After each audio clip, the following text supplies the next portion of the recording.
Good Monday, hot Monday afternoon. I know I'm early with posting or sharing this video, but I was talking to the Lord this weekend. I think it was probably Saturday night, maybe early Sunday morning. I was talking to the Lord, and He shared something with me, and we were just talking like I would talk to a best friend. And really, that's how you can talk to the Lord. You don't have to wait and do it at a specific time. You can talk to Him anytime, and it don't have to be a legalized prayer. It's a prayer is just talking to the Lord, talking to Him like your best friend, talking to Him like somebody that means the world to you because you mean the world to Him.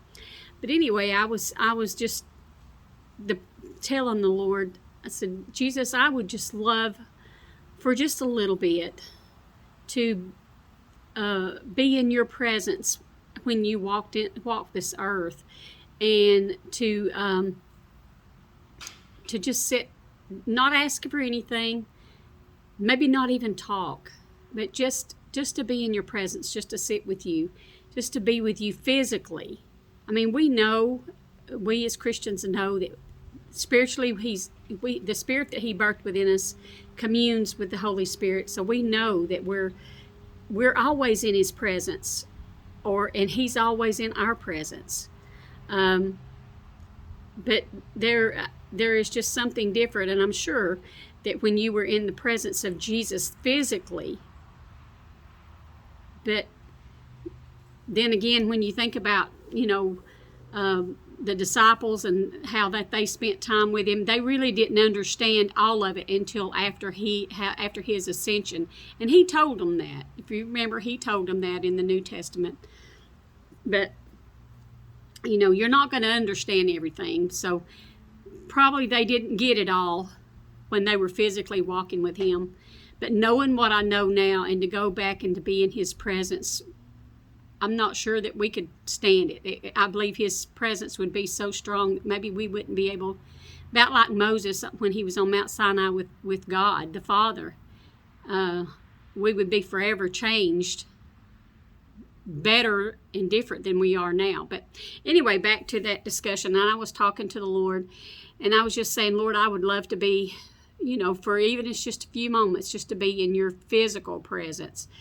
Like the woman at the well, or like the disciples were when they were with Him. And it's like He said, but if you could go back to that time and switch places with one of them, would you want to do it, knowing what they went through, knowing like the Roman persecution, knowing like the woman at the well who was, remember the Samaritans were a mixed breed from Jew and Gentile, so they were not accepted by others.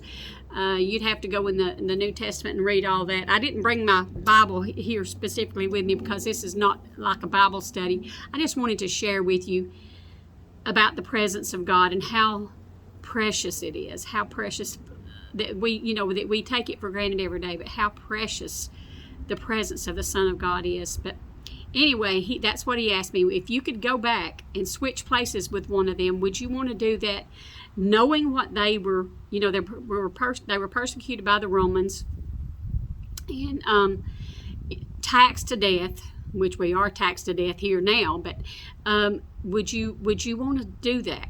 Would you want to go through what they've had to go through just to be in my physical presence? And I had to say, no, Lord. I in all honesty, I wouldn't.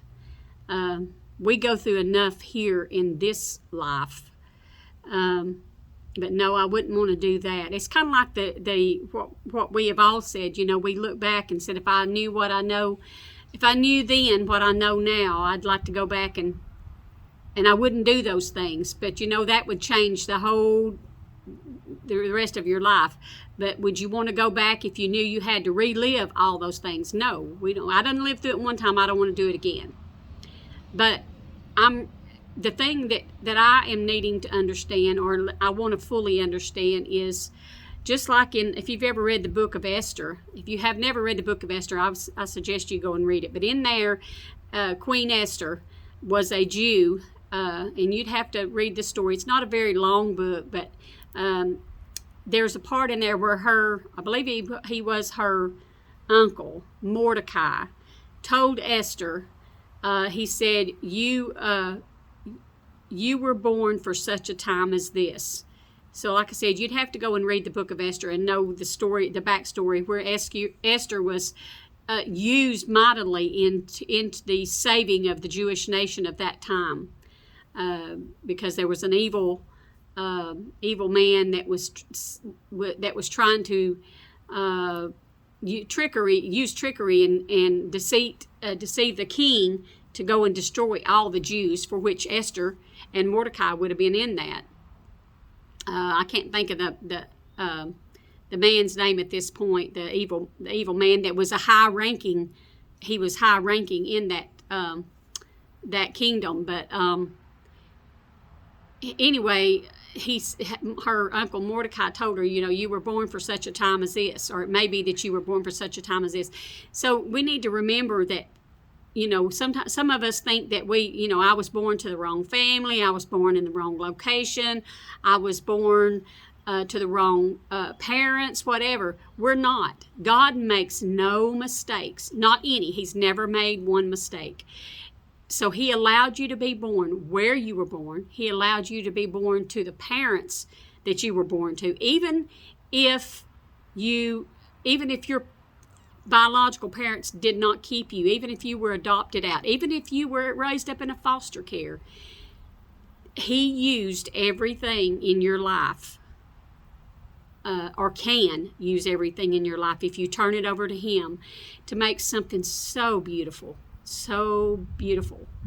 And so I wanted to remember, and that's what I asked him to help me with, to understand that I was born exactly where I needed to be born, exactly who I was needed to be born to, and I am exactly where I need to be as long as I am walking with him.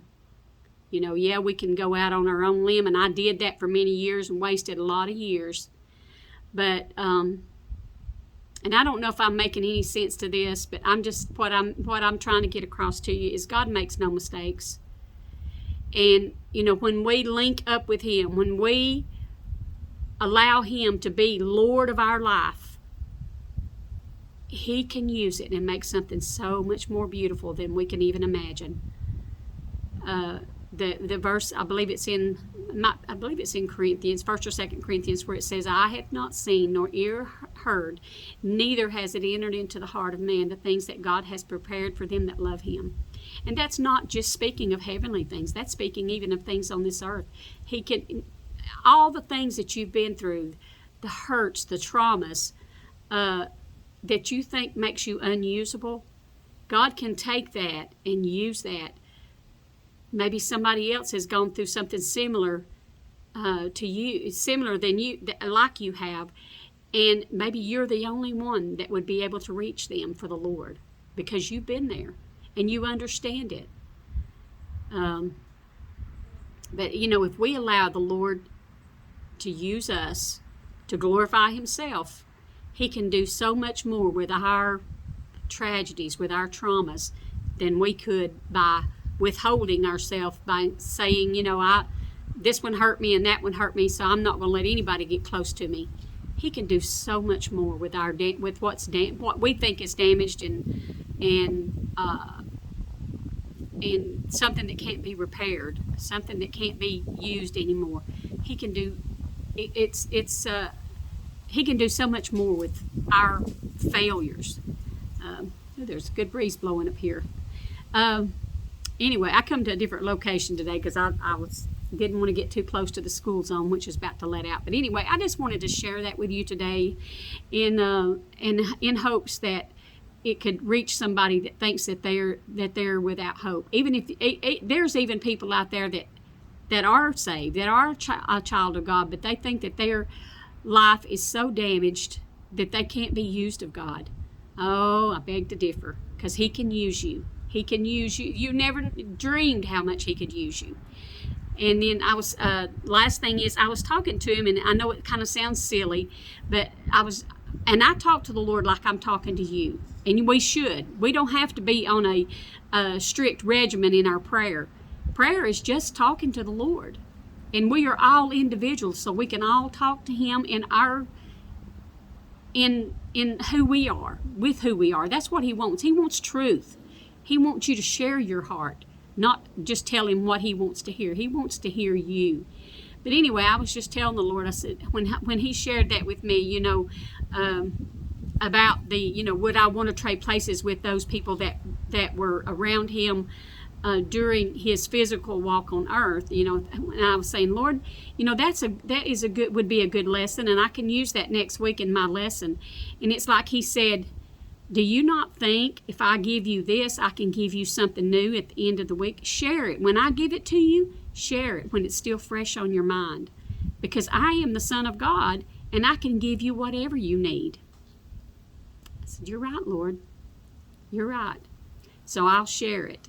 And I was actually going to share it yesterday, and I got busy with something else, and I didn't get to do it. But anyway, hopefully it will make sense to you, and I hope that it helps you.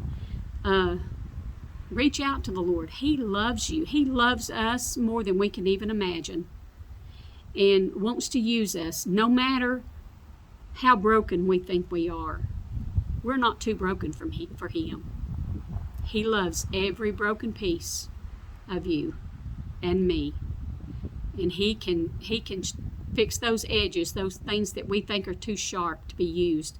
He can smooth them off and love on them to the point where we won't even notice those sharp edges, and neither will anybody else, because all they'll see and experience is the love. His love and your love for him and your love for them. Anyway, I hope this helps you. And if I can do anything, if I can pray for you, I do mention you in my prayers. But I want to love on you. I want you to be able to love on me as we love on the Lord and as he loves on us. He is everything.